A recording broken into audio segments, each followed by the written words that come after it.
Сәлеметсіздер ме әріптестер? Бүгін сіздерге педагог портфолиосына қалай тіркелу керек жолымен бөлісіп өтетін боламын. Ең алдымен браузерге барып, ustaz-obd.iak.kz деген сайтқа кіресіздер. Бізде сайттың ең алғашқы беті осылай шығады. Астында тіркелу деген кнопканы басамыз. ЖСН деген жерге өзіңіздің иніңізді жазасыз. Және астында құпия сөз дегенге құпия сөзді енгізесіз. Бұл жерде бас әріп және кіші әріп болу керек және сандар болу керек. Және де астына құпия сөзді қайталаңыз деген жерге дәл сол құпия сөзіңізді қайталайсыз.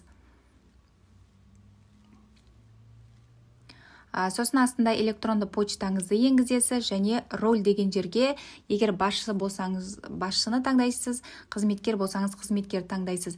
Мен құпиялық саясатымен келісемін деген кнопканы басып, қол қою және жіберу дегенді басасыз. Және компьютеріңізде сақтап тұрған ECP ключті таңдайсыз. Мінекей ECP ключті таңдадық. Енді бұл жерде ECP ключтің паролін жазасыз.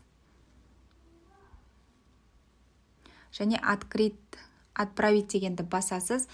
Басқаннан кейін бізде сәтті тіркелді деп шығады.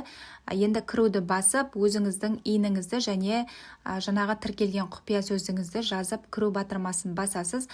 Басқаннан кейін сізді педагог портфолиосы сайтына жібереді.